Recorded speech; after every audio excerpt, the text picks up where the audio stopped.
Hi, I'm April So, and welcome to Hi So Math Creations.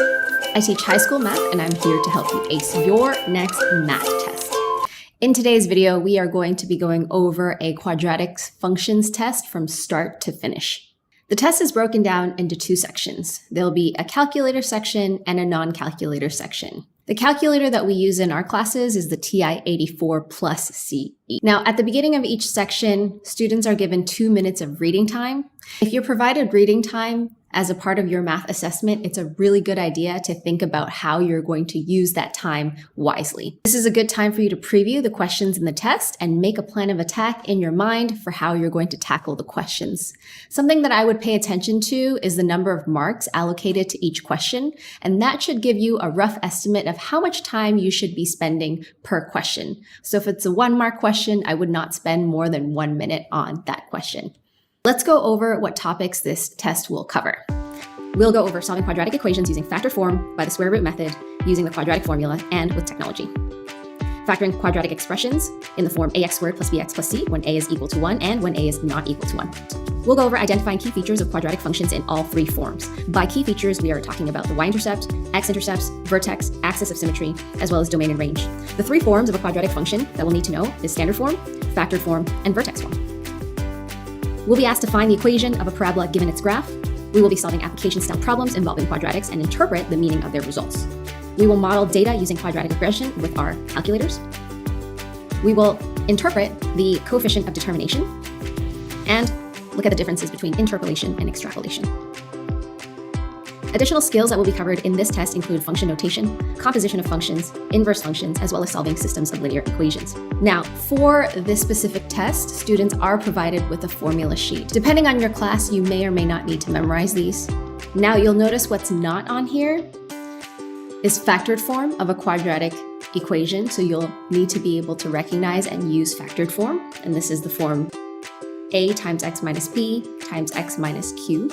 To find the axis of symmetry, or the x-coordinate of the vertex in this form, we find the midpoint of the x-intercepts. Vertex form looks like this: y equals a times x minus h squared plus k.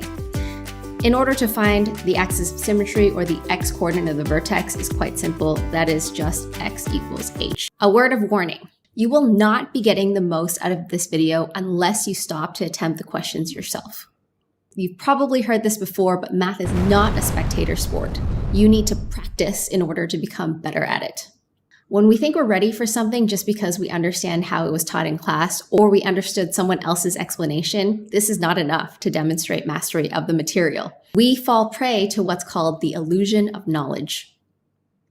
This is the false belief that we understand more than we actually do. An additional disclaimer here is that you cannot judge your readiness for your test or exam just based off of the information presented in this video. The reason for that is because tests tend to change from year to year. I know myself as a math teacher in the classroom, we update our tests from year to year. Some years we emphasize certain topics, other years we don't. The syllabus might change, and depending on the level of your course, the questions may or may not be harder or easier. Okay. Let's begin. So I'm skipping the reading time here, but it is important to make sure that you understand the instructions fully. So the introductory section here is telling us that we cannot use a calculator. Full marks are not necessarily awarded for a correct answer with no working. Answers must be supported by working and/or explanations. Where an answer is incorrect, some marks may be given for correct method, provided that this is shown by correct working. You are therefore advised to show all working. Awesome. So let's jump right into the first question. The first question is asking us to solve the following quadratic equations. You'll notice that the first equation here is given in factored form. So it's very easy to read off our answers because the values of x that would make this equation true are simply x equals 1 or x equals minus 4. This is using the zero product property. Since I know that two factors, when they multiply to make 0, either one of the factors has to be 0 or the other one has to be 0, or both of them are 0. Okay, so in this case, when you see a question like this, please avoid expanding the expression and using the quadratic formula. This is a common mistake that I see a lot of students make on a test like this, so pay attention to how the question is being asked. If you're given an equation in factored form, use the zero product property. Question B, we can see that this equation is given in vertex form. You'll also notice that the x variable is already isolated, so we want to continue isolating the x variable in order to solve for possible values of x that make this equation true. So we can start by dividing both sides of this equation by 3, giving us 5 on the right-hand side. Then we want to take the square root of both sides of this equation, remembering that when I take the square root of both sides of an equation, I have to consider the positive and negative root.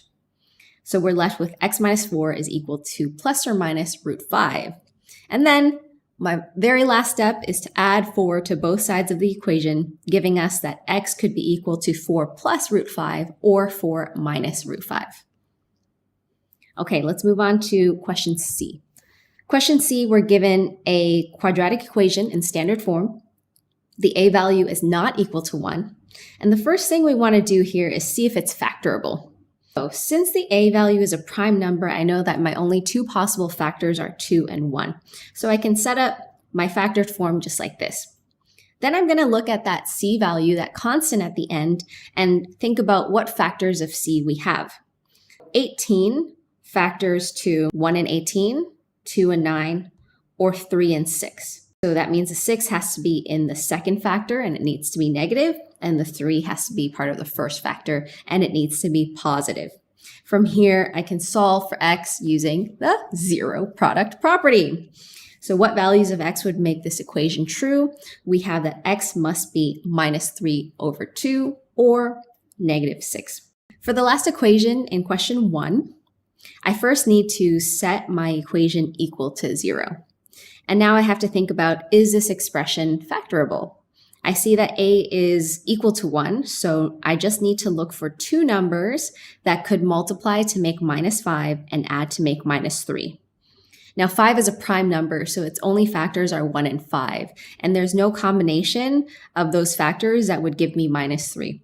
So I know that this expression is not factorable, meaning I have to apply the quadratic formula. So let's go ahead and apply the quadratic formula. We simplify and we get a final solution of 3 plus or minus square root of 29 over 2.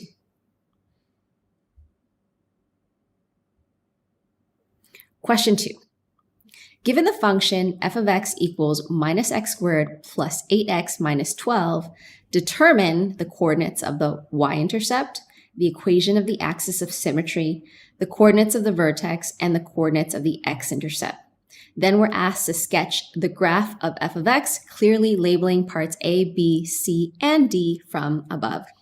An important thing to realize here is that the teacher has highlighted very specific words, in fact, coordinates and equations, which means they want the answer to be presented in a very specific form. So mathematicians need to attend to precision, and so when you're writing out your answer, make sure that you're answering it in the format that is asked. So for question 1, in order to find the y-intercept, I set x equal to 0.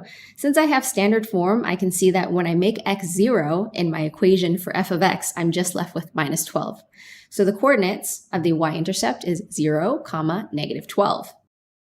In order to find the equation of the axis of symmetry, I use the formula that's in my formula booklet, x equals negative b over 2a. I replace a and b with the coefficients from the equation, and I have my equation of axis of symmetry to be x equals 4. A common mistake here is that students will typically just write 4, or they will write AOS equals 4, or axis of symmetry equals 4. None of those are giving the equation of the axis of symmetry, because remember, the axis of symmetry is a vertical line, so we must state the equation of that line. Next, we're asked to find the coordinates of the vertex. The axis of symmetry already gives us the x-coordinates of the vertex, so in order to find the y-coordinates of the vertex, we are going to plug 4 back into our equation, and solve for the missing y value. So simplifying my work here, we can see that the output value is 4, meaning that the coordinates of my vertex are at 4, 4. Lastly, we're asked to find the coordinates of the x-intercepts. In order to find x-intercepts, we want to set our equation equal to 0. So y must be equal to 0. And here I notice that the coefficient in front of my x squared term is negative. So let's make our work easier by multiplying this entire equation by -1 to get rid of that negative sign. And now I want to see if my equation is factorable. So I'm looking for two numbers that multiply to make 12 and add to make -8. Those numbers are going to be -6 and -2. So here's the factored form of this equation. Using the zero product property, I can identify my x-intercepts to be at 6, 0 and 2, 0. Now the next question is asking us to sketch the graph, so it's important to include labels in our x and y axis so that the instructor knows what scale we're using. Then let's go ahead and plot the key points that we've already found from parts A, B, and C. Connecting all of these points in a smooth curve, we now have our quadratic function. Question 3. Find the equation of the parabola given in the graph below. So notice that we are given one random point on our parabola, -3, 18, and then we have the x-intercepts. So the most suitable form to use when trying to find the equation of this parabola is factored form. So I can set up my initial equation as such, as follows. Y equals a times x plus 9 times x minus 6.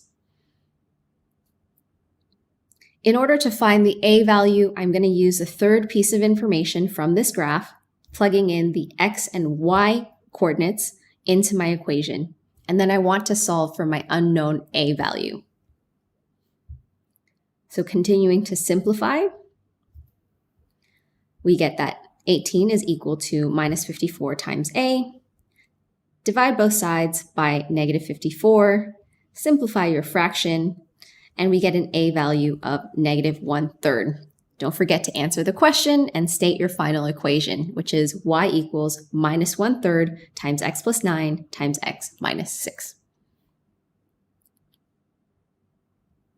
Now on to our final question from section A. Find the equation of the parabola with a y-intercept of 1 that passes through the points 2, 15 and -3, 10. So we're given that the y-intercept is 1. Now remember that when we have the standard form of a quadratic equation, the c value corresponds to the y-intercept. That's because when I make x 0, I'm only left with a constant term. So I know that my c value is going to be 1 in this case. Our unknown coefficients are a and b. Luckily for us, we're given two pieces of information in order to solve for our two unknowns. So we can kind of see here that we need to solve a system of linear equations. Let's use the first ordered pair that's given in the question, 215, and plug that into our equation. We're going to continue to simplify here. And we will be left with 4a plus 2b equals 14. We're going to set up another equation using the second ordered pair that's given to us in the question. So we'll replace x and y with -3 and 10.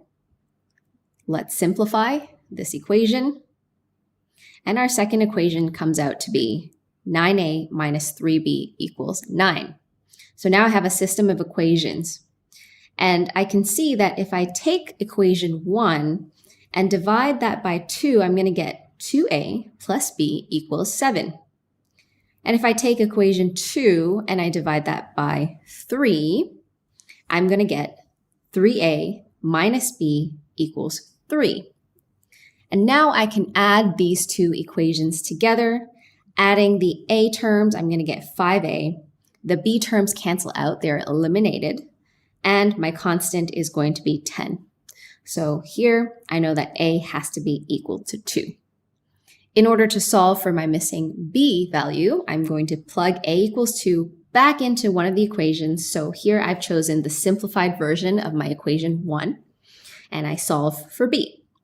We get that b is equal to 3. Now finally, don't forget to state your final answer, which is the equation of the parabola. This is y equals 2x squared plus 3x plus 1. Congratulations, you've made it to the end of section A. In the next video, we are going to go over section B, which is the calculator section of this test. See you next time. What's 10% of 50? 10% of 50 is $5. Move the decimal place 1 to the left. 20%